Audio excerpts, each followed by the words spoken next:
Singa en 1814, el Imperio de Iturbide en 1822, la Constitución Federal de 1824, 1836, las leyes constitucionales o Constitución Centralista, 1843, bases orgánicas, Constitución Centralista, 1847, el Acta Constitutiva y de Reformas del gran José Mariano Fausto Andrés Otero Mestas, 1857, Constitución Federal, el Imperio de Maximiliano de Habsburgo, 1865, y la Constitución del 17.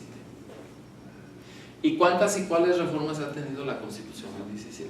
Y ahí entonces verán. Entonces fíjense todas las clasificaciones de constituciones que pueden ustedes crear, pues son bastantes, ¿no? Constituciones con tribunales constitucionales, constituciones monárquicas, constituciones republicanas, pues hay muchas, constituciones federalistas, constituciones centralistas, depende cómo las quieran clasificar. Luego, concepto y vertientes ideológicas del derecho constitucional. Eso es más o menos todo lo que vimos. No sé si quedó claro este cuadro, cómo se desarrolla una teoría del derecho constitucional. Si quieren les leo los puntos, y si tienen alguna duda de alguno, me lo preguntan con toda confianza. Lo que es derecho objetivo,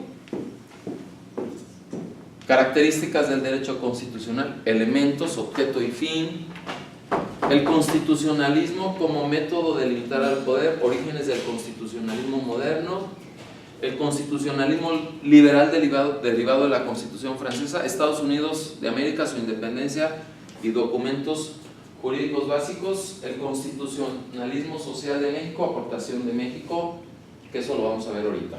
Vamos a ver el desarrollo de todas las constituciones en México, pero primero quería que tuvieran, vamos a decir, las bases.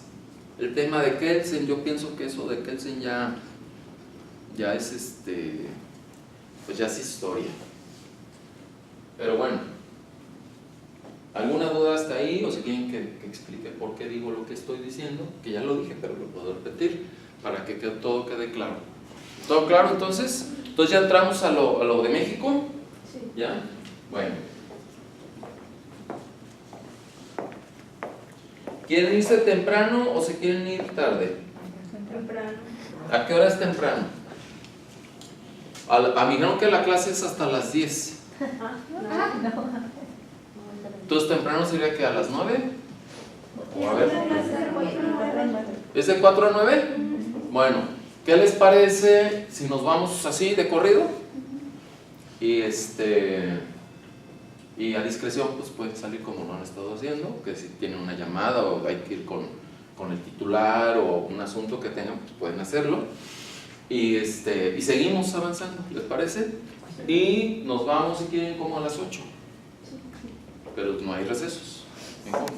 Las copias del programa, que yo pensé que ya lo tenía. Y ya ustedes lo leen. Les voy a dar bibliografía, libros para que lean. Y lo que sigue, si quieren, si sigo viniendo luego, y si no, el maestro que venga, ya se pueden ir a analizar los libros que les van a hacer más útiles. Por ejemplo, un libro que yo les voy a sugerir, el de 2 siglos de constitucionalismo, pues ahí viene toda la constitución, todas las reformas, y ese es hasta materia de trabajo. Entonces yo pienso que es más útil que vean ese, a que vean la teoría de Kelsen, o qué es justicia de Kelsen. Digo, con todo respeto, pues ya eso ya pasó hasta de moda. Incluso ni Ferraioli, en mi opinión, con todo el garantismo jurídico, me parece que no son útiles. Les voy a decir por qué. Para ustedes sí sirve todo libro, toda literatura jurídica, y para la cultura y el acervo jurídico todo sirve, todo. Decía Cervantes que no hay libro, por malo que sea, que no traiga algo bueno o algo que sirva. Pero en particular yo estos libros los leería como cultura jurídica. En cambio el que yo les estoy planteando y otros más que les voy a plantear, en especial este que acabo de decir, ese yo lo veo como un instrumento de trabajo. ¿Sí me explico lo que estoy diciendo? La diferencia, ¿no? Y sí es mucha la diferencia, jóvenes. Bueno, ¿ya puedo borrar esto? Sí. ¿Ya lo notaron todos? Bueno, porque todo esto lo tienen que poner en su trabajo, Va a haber examen. ¿Gusta que le saque copias al programa? Sí, se los voy a dejar. Lo que pasa es que nada más trae. Yo pensé que ya lo tenían. Dice para ahorita, para. Pues sí, ándele mientras borro y sigo. Ándele, por favor, muchas gracias. Qué bueno. Mejor.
Bueno, ¿seguimos? Miren, vamos ahora, como les dije, siguiendo la línea de la nomología. ¿Quieren que les vaya explicando qué es la nomología para que quede más claro? Sí. Miren, la palabra nomología viene de dos vocablos, como les dije, griegos, nomos y logos. Para el maestro Rafael Covarrubias Flores, la nomología es una transdisciplina que tiene por objeto el estudio de los valores, principios e intereses de una agrupación humana en un contexto histórico determinado. Esa es la nomología. O sea, que se va a estudiar en una agrupación humana, en un tiempo, en un espacio determinados, sus principales valores, principios e intereses. ¿Esto qué son? Pues pueden ser sus costumbres, usos, prácticas, sus normas jurídicas, sus cuestiones morales, ideológicas, etcétera, todo lo que pueda influir en la conducta, en el actuar, en la conducción de las personas, de las instituciones, de los grupos y de diversos espectros humanos que integran ese conglomerado. ¿Sí queda claro lo que se quiere decir? ¿Sí? Y por eso la nomología es hoy muy útil, porque como ya el positivismo pasó de moda, ¿cómo le vamos a estudiar para estudiar los derechos humanos? A ver, ¿qué se entiende por derechos humanos? O si a usted le dice, a ver, el artículo 2, usted tiene que aplicar los usos y costumbres de los birráicas, ¿los conoce? Y las sentencias deben ser bilingües. ¿Y cómo le vamos a hacer? Pues sí, pero lo que ellos entienden es lo mismo que entendemos nosotros. O sea, hay una cosmogonía, hay una cuestión ideológica distinta a la nuestra. No sé si quede claro lo que quiero decir. Lo que para nosotros, por decir, ellos son polígamos, nosotros se supone somos monógamos. Ellos son politeístas. Por ejemplo, yo soy monoteísta, yo soy católico, yo nada más creo en un Dios. Los birrárica tienen 28 dioses. No estamos hablando de lo mismo. Lo que yo entiendo como una cosa, ellos no la entienden igual. ¿Sí queda claro lo que estoy diciendo? Entonces, ¿qué instrumento nos puede servir para tratar de entender todo eso? Pero no nomás eso, los tratados internacionales. O sea, tenemos dos problemas. Uno interno, ¿cómo voy a interpretar yo usos, costumbres, prácticas de pueblos que no los conozco? Y que la reforma del 14 de agosto del 2001, artículos 2 y 4 del transitorio, nos obligan a entenderlos. Y si usted dice, bueno, un intérprete, Pues quiero decirle que el Poder Judicial no ha tenido el suficiente número de intérpretes al día de hoy. Estoy hablando del 2001. Y la pregunta es, ¿eso es una justicia total, integral? Cuando no estamos emitiendo sentencias, digamos, bilingües. La otra vez fui a dar unos cursos al Poder Judicial de la Federación en Michoacán, en Morelia. Ahí no me acuerdo qué circuito es. Estaban los magistrados y los jueces y me dicen, oiga, es que queríamos que un presidente municipal cumpliera una sentencia. Ya le íbamos a aplicar el 107.16. Y yo le dije, ¿por qué no les hablan? Ya me dijeron que ya le hablaron al presidente municipal. Era purépecha. Y luego le dicen, oiga, presidente, ¿por qué no ha ejecutado la sentencia? Lo vamos a meter a la cárcel, lo vamos a destituir y todo eso. Y dice, usted es el juez, no sé qué. Pues mire, señor juez, lo que pasa es que yo no sé leer en castellano, yo sé purépecha. Pero mire, aquí está mi secretaria, se lo voy a comunicar. Y usted explíquele, aquí tengo la sentencia, pero no sé leer. No sé leer y de inmediato yo hago lo que usted me pida. Pero no sé qué me está pidiendo. Porque no sé leer. Dice, mi lengua es el purépecha. ¿Quién está bien y quién está mal? No estoy hablando de una cosa así que no haya sucedido. Muchas gracias. Entonces, el asunto es más complejo. ¿Sí queda claro lo que quiero decir? Ahora imagínense a nivel internacional. Y a nivel internacional todavía no estamos adecuados a eso. Tampoco. ¿No le molesta que nos comamos una? Porque No, hasta dos. No se preocupen, yo por llegar temprano tampoco comí. No, provecho. Entonces, pues yo pensé que primero iba a repartir las copias, ¿no? Lo primero que reparte son las galletas. ¿Quieren una galleta? ¿Usted joven? No, yo. No, mejor a mí si me dicen dónde puedo ir, o dónde puedo comprar un café, para a ver si se puede. Porque ya el que traía ya me lo acabé.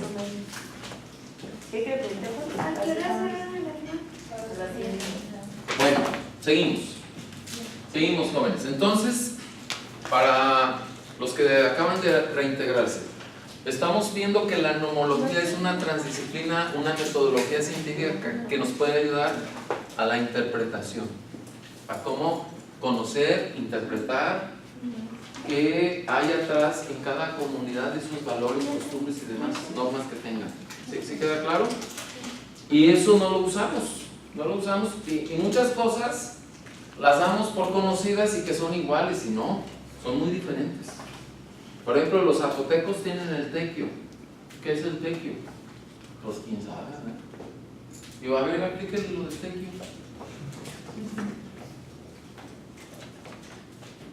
Bueno, es lo que les estoy diciendo. Y nosotros pensamos o vemos, así como la compañera trae sus anteojos, con esos anteojos,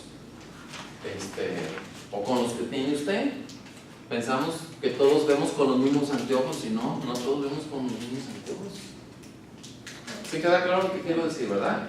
Pues para eso nos sirve la nomología y para construir una interpretación científica que no nos vayamos a equivocar o reducir hasta el máximo el margen de error que podamos tener en una interpretación judicial, que es muy importante. ¿Sí queda claro? Sí. Bien, ya que la compañera nos hizo, ¿ya todos tienen sus copias? ¿Sí? Sí. ¿También miren, me gustaría que me hicieran el favor de hasta el punto 2, si tuvieran alguna duda. Todo lo que es, todos los puntos del 2.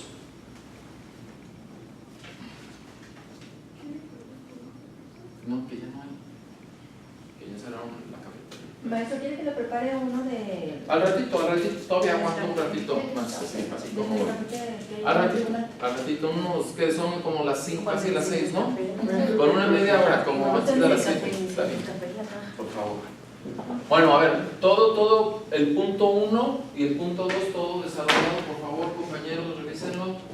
por si tienen alguna duda o quieren que ampliemos algún tema, o porque también algunos llegaron a diferentes horas o momentos. Si quieren que se amplíe algún tema, que se aclare, o lo que ustedes digan, con toda confianza para avanzar. Y entonces vamos a entrar ya a poderes constituidos y todo eso. Esos son conceptos de Tena que bueno, son debatibles, ¿no? Y son, insisto, en momentos históricos distintos a los actuales.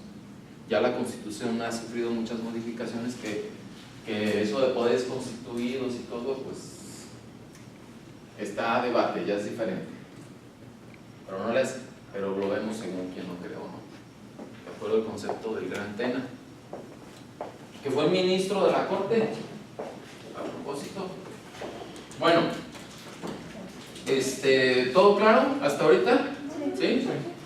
Bueno, entonces miren, el punto 3 donde dice poder constituyente y poder constituido, se refiere, por ejemplo, poder constituyente, dijimos hace rato de los debates del Congreso Constituyente de 1916 a 17, ese es un poder constituyente, un Congreso Constituyente que se elija o haya elegido para hacer una constitución.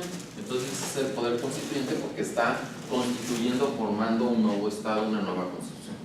Y poderes constituidos son los que se derivan de esa Constitución. Por ejemplo, el actual Congreso Federal o el presidente o la Suprema Corte ya son poderes constituidos o que se derivaron de esa Constitución que se estableció. ¿Sí? ¿Sí está claro? Y entonces el ejercicio que sigue es la supremacía constitucional. Eso ya lo vamos a ver ahorita con por ejemplo, la pirámide kelseniana de jerarquía, en mi opinión, pues ya quedó rebasado. Mejor nos vamos a ir ahí a la interpretación de la Constitución, metodología de interpretación constitucional, principios de interpretación, todo lo vemos mejor. Yo les voy a hacer una propuesta de cómo yo he ido construyendo.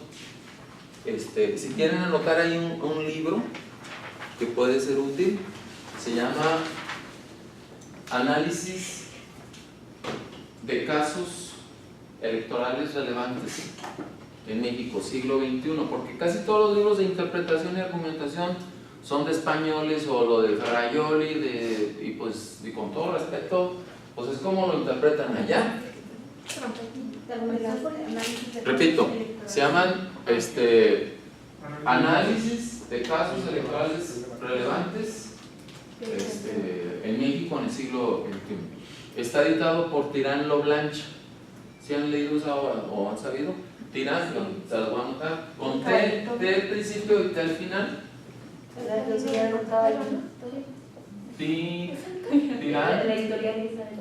Tirán.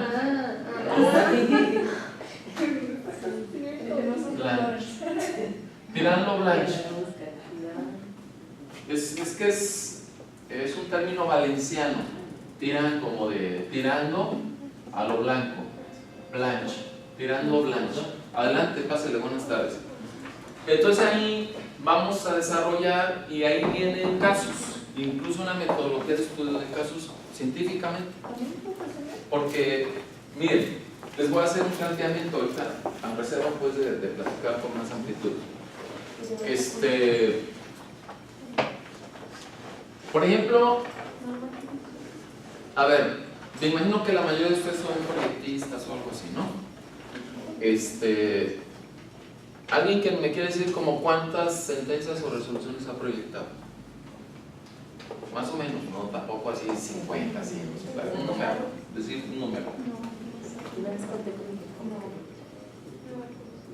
Más o menos, 1000, 2000, no sé, un número, díganme una cifra. La cifra que sea, no importa el número.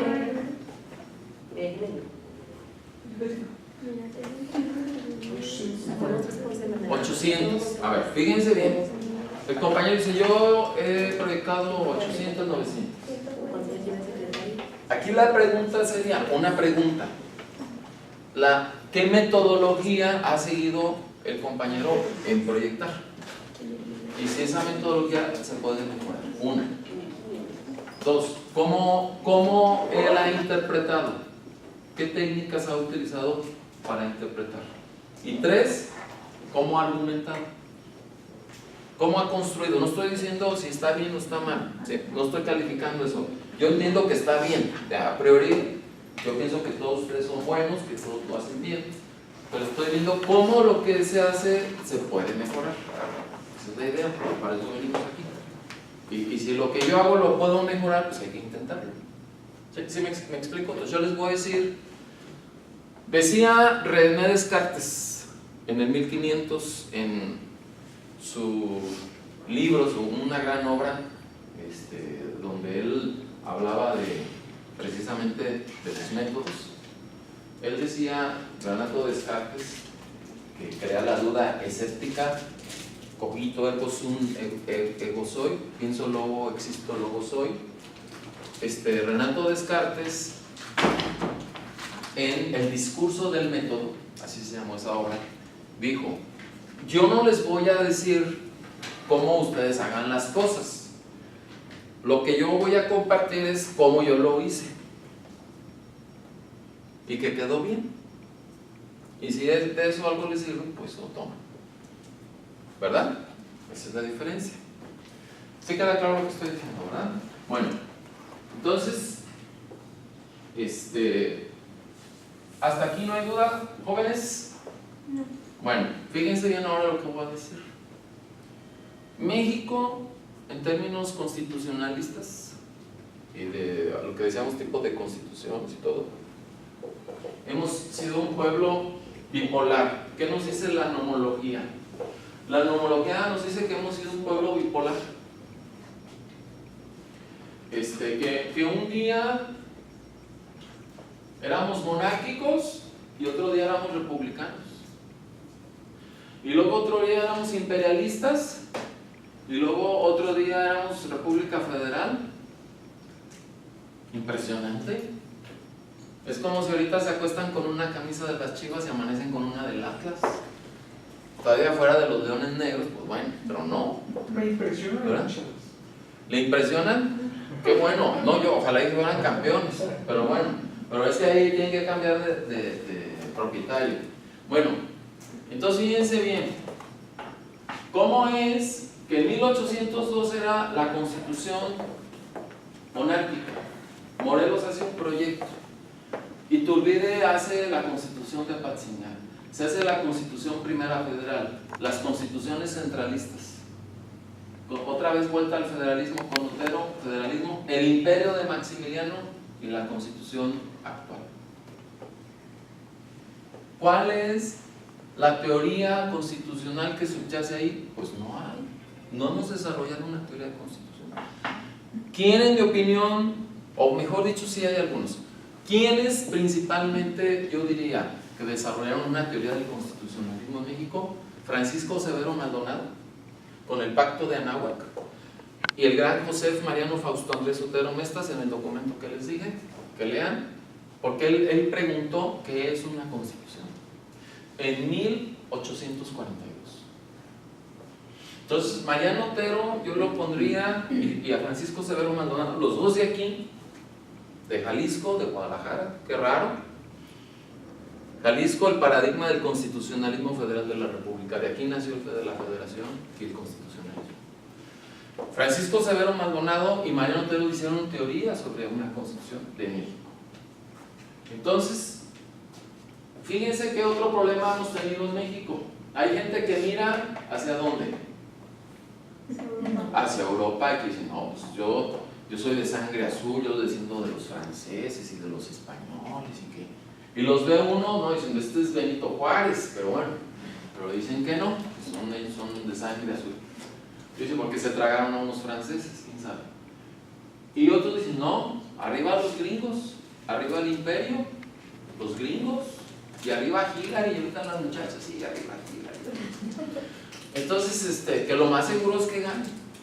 Pero bueno, muchos dicen: no, los gringos, y arriba los gringos, y los gringos son lo mejor, y se van hasta de compras a Estados Unidos y quieren ser como los gringos. Entonces, ¿qué es lo que plantea la nomología?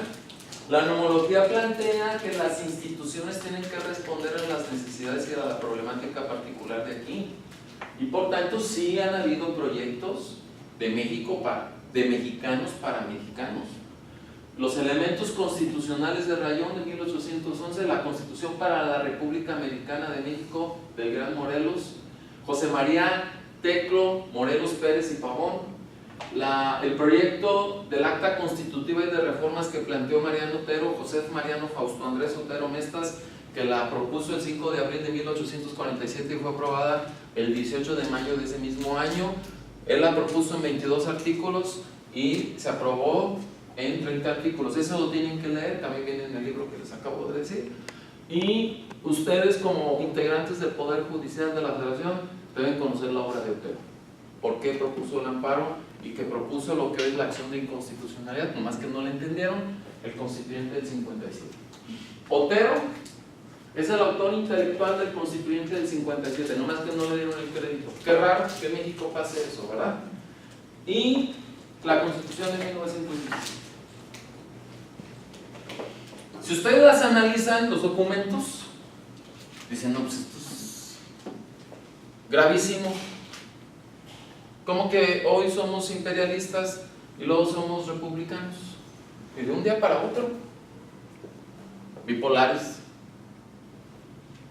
¿Sí queda claro? Eso solo hace un bipolar. Hoy ahorita estoy de buenas y mañana estoy de malas y así, ¿no? ¿Y qué nos dice la nomología? A ver, vamos a estudiar cuáles constituciones han respondido a las necesidades y a los problemas de México. Y cuáles constituciones sí realmente van conforme la idiosincrasia, la ideología, los usos, las prácticas, o como somos los mexicanos. Porque los mexicanos somos muy especiales. ¿Sí queda claro lo que estoy diciendo? Los mexicanos tenemos nuestras peculiaridades. No somos así, algo tan fácil. Los mexicanos somos más bien anarquistas. Somos más peleoneros. No somos organizados. No trabajamos en equipo. Vean en qué deportes destacan los mexicanos. Analícenlo. En el béisbol. Box. No como en el box ni en el taekwondo. Y las mujeres, la guerrera, se pone a pelear. No, las mujeres nos ganan, son más salvajes que nosotros. Peleoneras. Somos un pueblo peleonero, desorganizado. ¿Sí queda claro lo que estoy diciendo? Anarquista. ¿En serio? Me gustaría estar equivocado. Es más, se los voy a demostrar históricamente, científicamente, para que vean que no estoy inventando nada. ¿Cuándo empezamos las guerras de independencia? ¿Cuándo? ¿Verdad? ¿Sí o no? ¿Cuándo se terminaron? Empezamos en 1808 con Primo de Verdad y Ramos en la Ciudad de México. Empezaron los primeros golpeteos y ya en el 10 ya definitivamente, ¿no? ¿Cuándo se consuma la independencia que acabamos de ver? Hace del siglo, el mes pasado, 1821, 27 de septiembre. Luego, luchas entre liberales y conservadores. Las logias masónicas. Miguel Hidalgo, Morelos, escoceses. Los liberales, llega Joel Roberts Poinsett el 2 de septiembre de 1823. James Monroe, quinto presidente de los Estados Unidos, lanza la doctrina Monroe, América para los gringos, y manda a Joel Roberts Poinsett como embajador plenipotenciario en México y crea la Logia Yorquina. La Logia Yorquina crea el grupo de los liberales y se empiezan a matar entre mexicanos. ¿Cómo se llamó el primer presidente de México? No, me mortifican. A ver, yo dije cómo pregunté cómo se llamó, no cómo le decían, o cómo se autonombró. ¿Ya ven? Ustedes son juristas abusados. Luego les traen actas chuecas. Y Jalisco va a primer lugar de identidad nacional. No más. El nombre del primer presidente de México, ¿cuál fue? Entonces, ¿ya llegaron al acuerdo? ¿Cómo se llamó? ¿Cómo se llamó? Ese fue Agustín de Iturbide, que se proclamó Agustín I. Miren, el nombre del primer presidente de México, 1824, fue José Miguel Ramón Adauto Fernández y Félix.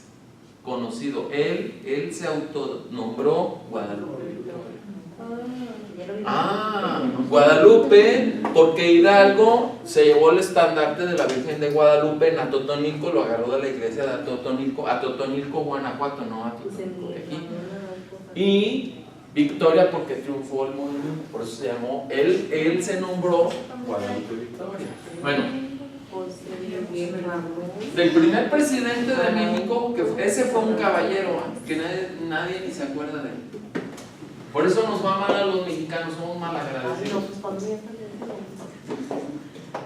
De Guadalupe Victoria, o José Miguel Ramón Adauto Fernández y Félix, hasta Benito Pablo Juárez García son 33 años.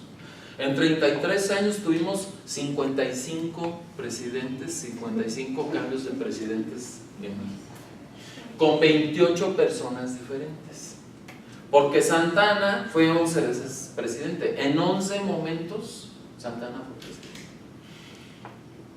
Valentín Gómez Farías de Guadalajara, José María Valentín Gómez Farías, porque nació el 14 de febrero, 4 veces, en 4 momentos, porque se peleaba con Santana. Lo que pasa es que el que ganaba era el presidente y el que quedaba en segundo era el vicepresidente. Imagínense Calderón de presidente y el Peje de vicepresidente. No, hombre, ya los veré. Entonces dijo, somos peleoneros. Y tenemos aquí 55 cambios en la presidencia. Promedio de estancia en el poder, 6 meses. Y agarrados de la greña. Si ahorita en 6 años no hacen nada. Y eso que no está armado el pleito como puede.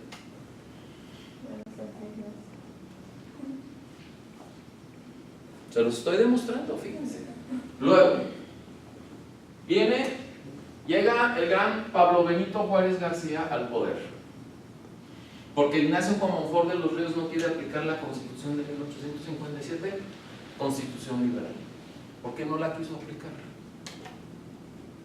Porque le dio miedo. Entonces se suprime la vicepresidencia. El constituyente del 57 suprime la vicepresidencia. ¿Y quién entró de presidente cuando Comonfort renunció?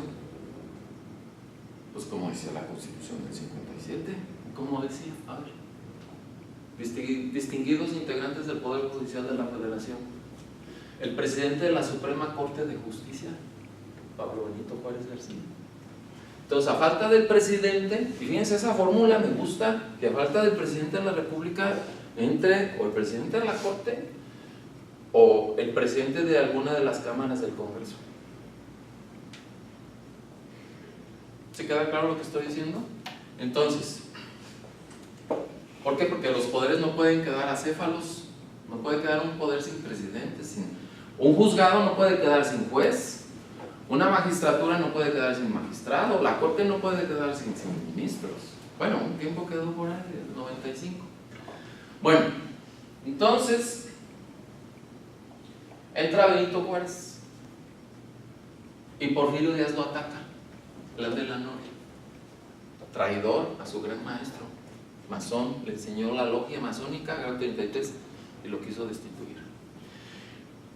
¿Matan a Juárez o se muere? Es una pregunta que todavía está en la historia de las logias, una pregunta que para los grandes iniciados. Juárez, el 18 de julio de 1872, muere. ¿Quién lo sucede? El presidente de la Corte, Lerdo de Tejada. Y luego contra él, contra Lerdo de Tejada, quien se reelige en 1876, Porfirio Díaz lanza el plan de Tuxtepec. Sufragio efectivo no reelección. Y obliga a que Lerdo de Tejada se vaya. Y entra José María Iglesias Inzáurraga, presidente de la Corte, a quien Porfirio Díaz lo obliga a renunciar en la batalla de Tecoaca, Estado de México, hoy Estado de México. Se va José María Iglesias Inzáurraga, entra como presidente interino Juan Nepomuceno Méndez, convoca elecciones y ¿quién cree que gana? Porfirio Díaz. Su primer periodo, 1877-1880. Y luego entra su compadre Manuel el Manco González, 1880-1884, dicen que es uno de los presidentes que ha robado menos. Y Porfirio Díaz se reelige en 7 ocasiones, el angelito. Y eso que estaba en contra de la reelección. ¿Qué tal que hubiera estado a favor? Lo tuviéramos embalsamado en Chapultepec y lo adoraríamos. Demagogos.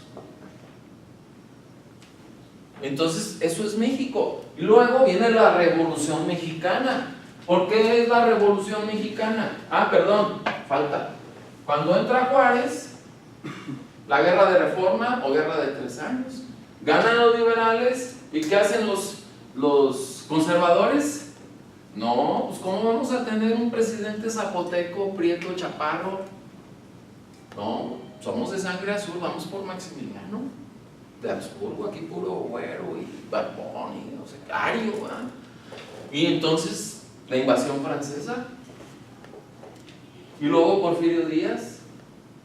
A ver, tengo una pregunta, no sé si lo puedo interrumpir. no se preocupe, puede preguntar lo que quiera. Con relación a Porfirio Díaz, digo, creo que, bueno, hablo por mí también. Sé que fue presidente 30 años. ¿Habla por usted o por Porfirio Díaz? No, hablo por mí. Hablo bueno. por mí. Pero ahorita me quedé pensando, ¿qué hacía Porfirio antes de que fuera presidente? ¿Qué relación tenía en la política? O sea, ¿cuál era su función en todo esto? ¿Cómo llegó al poder? José de la Cruz Porfirio Díaz Mori. Hay un autor que dice que su papá era jalisciense y que el apellido Mori era zapoteco. Entonces su papá los preparó para ser generales. El hermano mayor de Porfirio se llamó Jesús, al que preparó para presidente o para general el papá, como los Salinas. Los Salinas de Gortari, al que prepararon para ser presidente fue a Raúl Salinas de Gortari. Y el que fue Carlos. Carlos no era el mayor, no era el primogénito. ¿Sí queda claro lo que estoy diciendo? Entonces el papá los formó en la milicia. La Noria, cuando Porfirio Díaz lanza el plan de la Noria era una hacienda que tenían ellos en Oaxaca. Y Porfirio Díaz se le considera el héroe del 2 de abril. Cuando viene la invasión francesa, uno de los generales más destacados es Porfirio Díaz. Atrás de Zaragoza estaba Porfirio Díaz. Entonces, cuando aprenden a Maximiliano de Habsburgo, entran el general Riva Palacio, entran José de la Cruz Porfirio Díaz Mori y entra Ramón Corona de Teocuitatlán de Jalisco, otro gran líder de quien nadie se acuerda. Ellos son los que aprenden a Maximiliano. Y bueno, hay otra duda, que si lo ejecutaron o no, con Miramón y Mejía en el Cerro de las Campanas, en Querétaro. El caso es que Porfirio Díaz era un héroe militar, eso era. Pero entra Juárez, quien era su maestro, y él dice, ya, fuera Juárez, sigo yo. Y entra de lo de fuera, sigo yo. Y en mi opinión muy demagogo, porque era quítate tú para ponerme yo, pero entrando yo, ya nadie entra. Entre los dos oaxaqueños, Porfirio Díaz se aventó 30 años, el angelito. Si le agregamos el periodo de Manuel González, su compadre, son 33. Y si le agregamos los 17, 18 de Juárez, se aventaron medio siglo los oaxaqueños en la República. Pues mejor hay que poner la monarquía. Dice mi papá, mejor hay que poner la monarquía en México, así no se saquea el país cada 6 años y ya nomás adoramos una familia real y ya nos olvidamos de que cada 6 años elecciones y la parafernalia y la demagogia. Ya no digamos el peje, ¿no? El candidato eterno, que ya no es el peje, ahora es Pejehová. Pues ese era José de la Cruz Porfirio Díaz Mora. Y entonces, al ser un militar liberal, se convierte en un conservador y pacta con la iglesia y pacta con los extranjeros y entrega el país a los extranjeros. El poder lo transformó. Dicen que el poder marea. Bueno, seguimos. Entonces, aquí vamos a dejarle mínimo hasta 1870 guerras. Que en la etapa del porfiriato yo no lo calificaría en 30 años, que 30 años hayan sido de paz. A lo mejor vamos poniéndole unos 20, no lo sé. Pero el caso es que en el 1900, de 1900 a 1910 empiezan otra vez los pleitos. La huelga de Río Blanco, la huelga de Cananea, que los matan, el Partido Liberal, que también los matan, y ya no digamos 1910. Y si se fijan, la revolución empezó por un problema electoral: sufragio efectivo, no reelección. ¿Por qué? Porque a Madero lo apresan, sale bajo caución, bajo fianza, se va a San Antonio, Texas, y lanza el plan de San Luis. ¿Y qué dice el plan de San Luis? Porfirio Díaz es un usurpador, un dictador, yo gané y por eso el 20 de noviembre de 1910 a las 18 horas nos vamos a levantar contra el usurpador, contra la dictadura. ¿Y cuándo empezó la revolución? 1910. ¿Y cuándo terminó? ¿Cuándo terminó la revolución?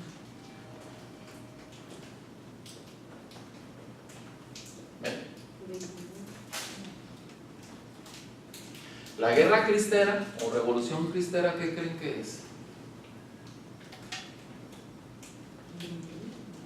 La guerra cristera es la continuación de la revolución. ¿O qué opinan ustedes? Pero no se supone que la cristera fue nada más por cuestión religiosa no más por cuestión religiosa. Con las iglesias. Con el 95% de católicos, ¿o cuánto le gustaba que hubiera de católicos entonces? Viva Cristo, Rey y Fuego. ¿Qué tal? Entonces la guerra cristera es una continuación de la revolución. ¿Por qué? Porque la Constitución de México del 17 es una constitución ¿qué? Liberal.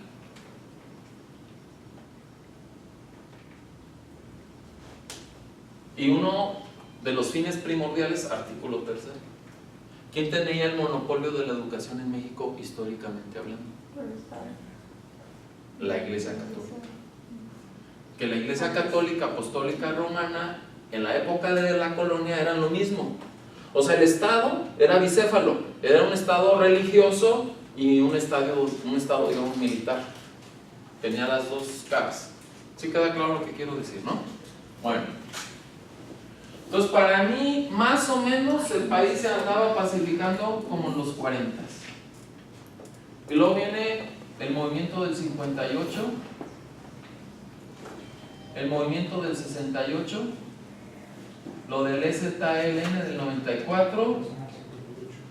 ¿Y qué me dicen ya a partir del 2000? Las narcofosas y todos los muertos desaparecidos y todo. Entonces, ¿cuál creen ustedes que sea el deporte nacional de veras? Matarnos, bueno, matarnos, pelearnos. Somos unos chismosos, difamadores, injuriosos. Hablar mal del prójimo, somos buenos para hablar mal. ¿O no? Sí, Anarquistas, somos anarquistas. Y esto que les digo son datos históricos que ustedes pueden verificar. Analicen en 200 años cuántos años hemos estado en paz y cuántos nos hemos estado matando. Si somos sobrevivientes. Ahí está. Por eso el Estado de Derecho nos cuesta tanto trabajo. El respeto, el no agredirnos, el no ser chismosos, el todo, porque estamos acostumbrados a acosar al pastel. Y como el cuate que llega con el señor cura, ¿no? Señor cura, acúseme que soy un troncudo. ¿Por qué, hijo? ¿Por qué de qué, hijo? No, bueno, o sea, así no se puede. Entonces somos belicosos. A ver, esto que seamos belicosos, radicales, bipolares, explica por qué hemos tenido constituciones tan diferentes, ¿o no? Será una explicación sociológica, cultural, histórica, antropológica de eso, y esa es la nomología. ¿Ahora sí me explico? Ahora sí, ya, para que vean la nomología, todo lo que es un estudio omnicomprensivo de todo esto. Bueno, hasta aquí alguna duda, pregunta, comentario, sugerencia o lo que sea. ¿No? No. Bueno, seguimos. Ahora, ¿qué vamos a hacer, jóvenes? Vamos a analizar la Constitución del 5 de febrero de 1917. Ya se acabó la revolución, ya vamos a estar en paz, tranquilos, trabajar, a construir el Estado, la República, el Poder Judicial, hacer justicia. Bueno, la Constitución del 5 de febrero de 1917 tiene 9 títulos, 10 capítulos, 5 secciones y 136 artículos. Esos 136 artículos al día de hoy se han modificado 114 artículos en un total de 674 ocasiones al día de hoy. Salud. Más fe de erratas, aclaraciones y modificaciones a los artículos transitorios nos da un total de más de 1200 modificaciones a los mismos. La pregunta es si sigue siendo la misma Constitución o el mismo pacto que de 1917, por lo que se peleó y se murió. Entonces nos da más de 1200 reformas, que las pueden analizar en su gran mayoría en el libro que acabamos de comentar de 2 siglos. Ahí vienen desde los constituyentes, por esos 2 siglos. 2 siglos porque el análisis desde cuándo arranca, desde los elementos de regla. ¿Sí queda claro? Bueno, luego, ahora sí, ¿cómo dijimos que se llama el título primero de la Constitución? El título primero dijimos que no. Capítulo primero de los derechos humanos y sus garantías, artículos del 1 al 29. Capítulo 2 de los mexicanos, artículos 30 a 32. Capítulo 3 de los extranjeros, artículo 33. Capítulo 4 de los ciudadanos de la República, artículos 34 a 38. Título 2, capítulo 1 de la soberanía nacional y forma de gobierno, artículos 39 a 41. Capítulo 2 de las partes del territorio nacional, artículos 42 a 48. Luego tenemos el título tercero de la división de poderes o de los poderes federales, capítulo 1 de la división de poderes, artículo 49. Capítulo 2 del poder legislativo, artículos 50 a 79. Capítulo 3 del poder judicial, del poder ejecutivo, artículos 80 a 93. Capítulo 4 del poder judicial de la Federación, artículos 94 a 107. Luego sigue el título cuarto. El título cuarto tiene ahora, con las últimas reformas, 3 responsables: responsabilidades de las personas o de los ciudadanos, de los servidores públicos y patrimonial del Estado, artículos 108 a 114. El título quinto de los entes federados, 115 a 122. Título sexto del trabajo y la previsión social, artículo 123.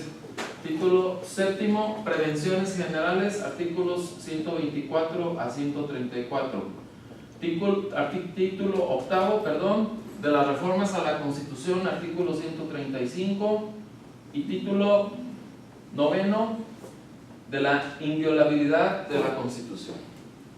Entonces ahí tenemos los 9 títulos, 10 capítulos, 5 secciones y 136 artículos que, como dijimos, de esos 136 artículos se han modificado 114, lo cual quiere decir que 22 al día de hoy no han sido modificados. Y parece que el concurso de los presidentes es saber quién reforma más, lo cual es una barbaridad. ¿Por qué? Yo pregunto, detrás de esas reformas, ¿cuál es la teoría constitucional? O sea, ¿para dónde vamos? Y yo no veo rumbo. Yo no veo un rumbo definido en el país y en las estructuras del país. ¿Sí queda claro lo que quiero decir, verdad? Con tanta reforma, dicen, bueno, ¿y ahora qué? ¿Y para dónde vamos? ¿Qué sigue? Bueno, entonces, si quedó todo esto claro, entraríamos ya ahora hacia la interpretación.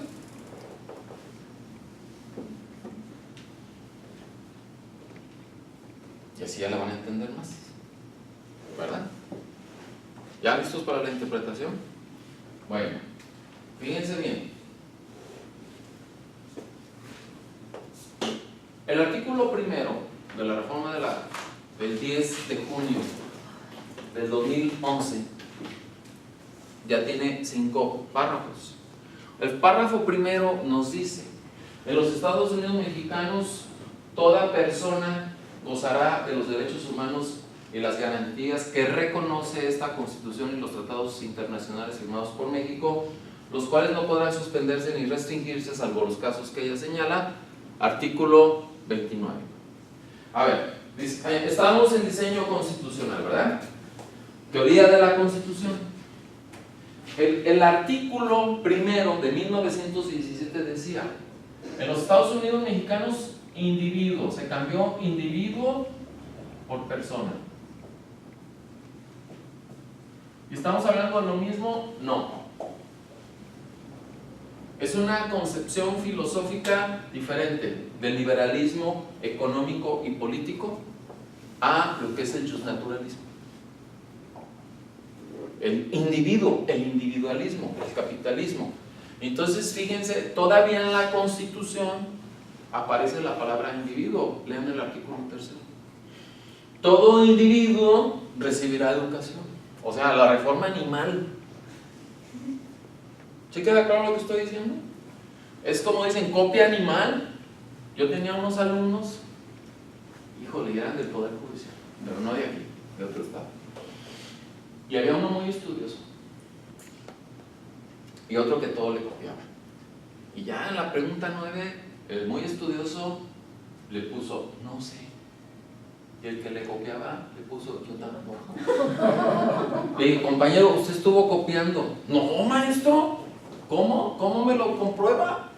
Digo, me mortifica, compañero. ¿Cómo que? No, cada barbaridad. Luego,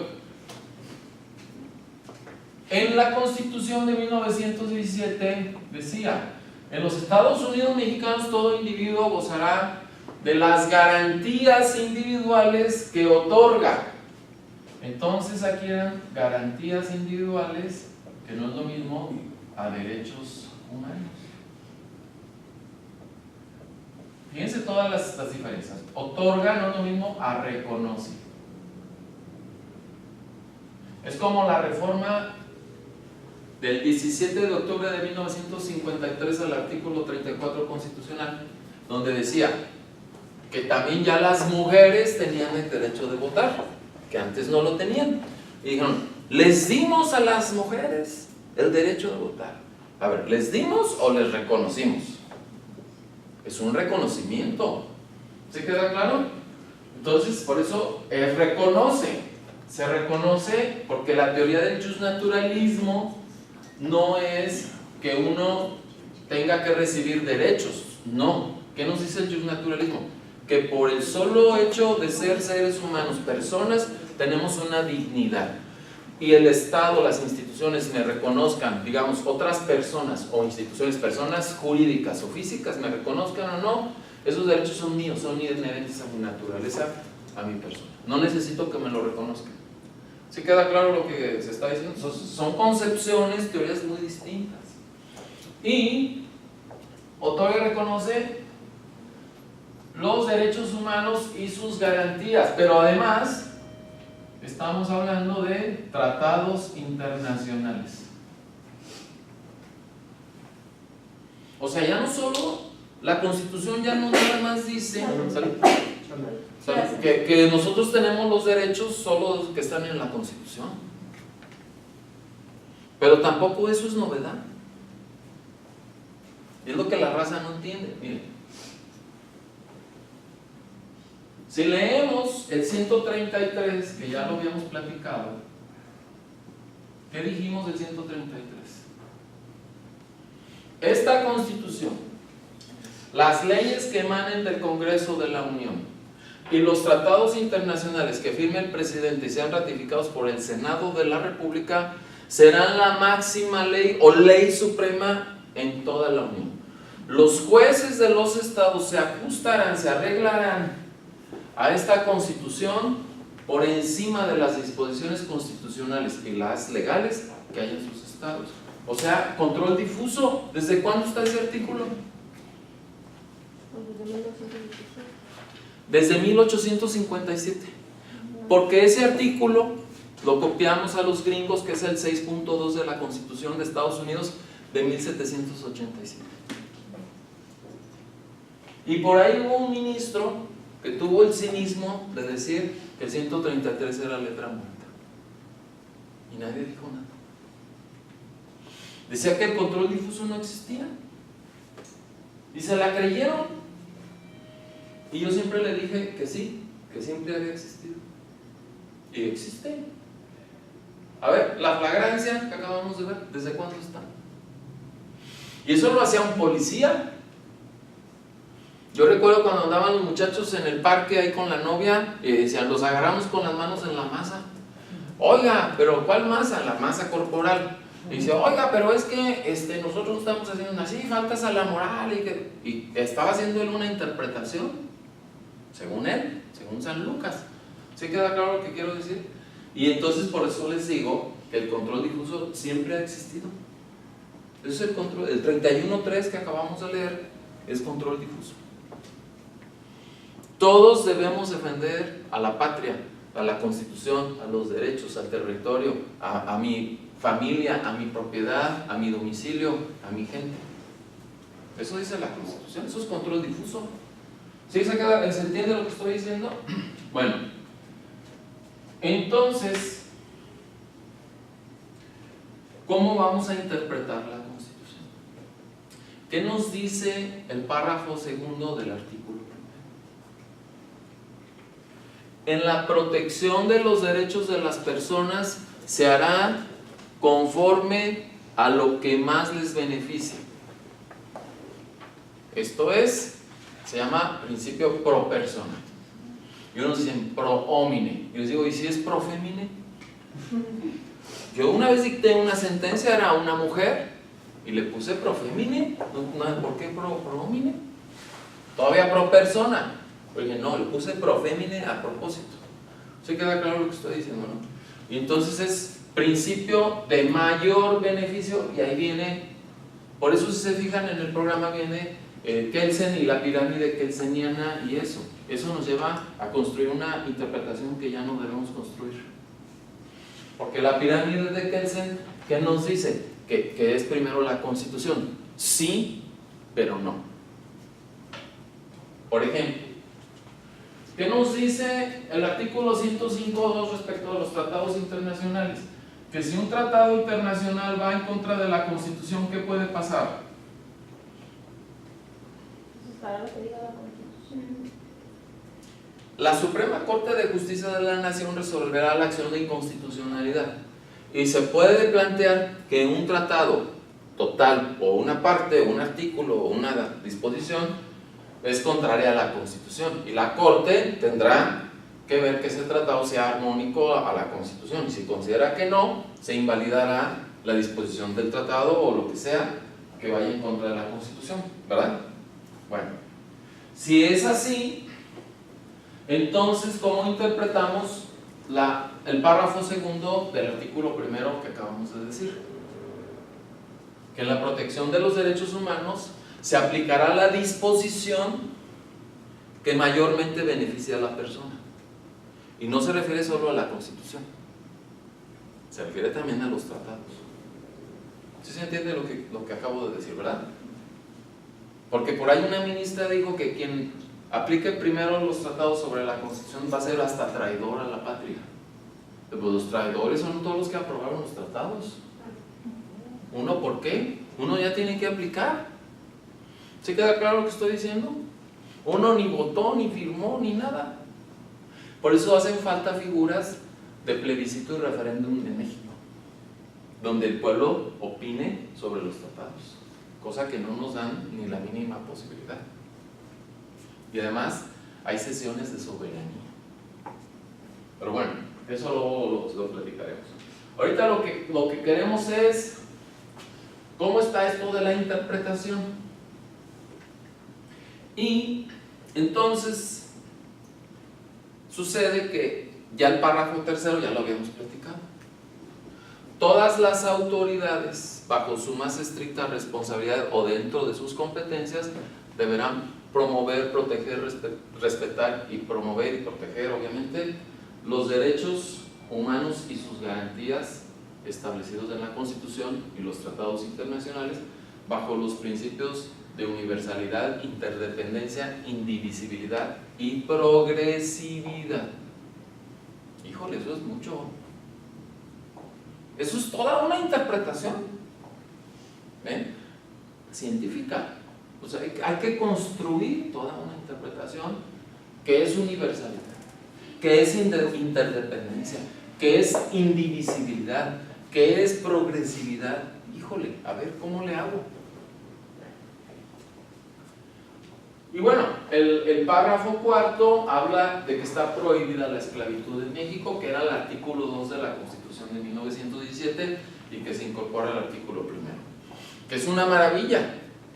Está prohibida la esclavitud. Cualquier persona que tenga la calidad de esclavo en otra parte del planeta, por el solo hecho de llegar a México, pasa a ser persona libre. Fíjense qué bueno. Es como entrar al cielo. Bueno, pero antes cuando estaba más pacífico el país, ahorita ya. Antes no, antes decían, cuando se moría uno de Guadalajara, en los 50, 60, llega un cuate de Guadalajara con San Pedro, se murió. ¿Y usted de dónde viene? De Guadalajara. ¿De Guadalajara, Jalisco? ¿De México? Sí. ¿La tierra del mariachi? Sí. ¿De las mujeres bonitas? Sí. ¿Del buen clima? Sí. Chapala, el tequila. Sí. ¿Del campeonísimo de las Chivas? Sí. Dice, bueno, pues pásele al cielo a ver si le gusta. Eso era Guadalajara, y vean lo que nos queda. Bueno, entonces seguimos con el artículo primero. ¿Qué vamos a entender por interpretación conforme?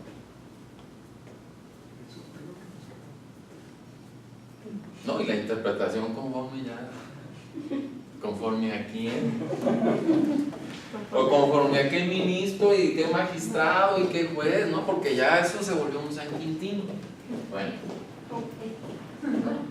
fíjense que yo he leído varias cosas sobre la interpretación conforme, y de todo lo que he leído, lo digo con un gran respeto, no me convence, no me han dado luz. No me han dado luz.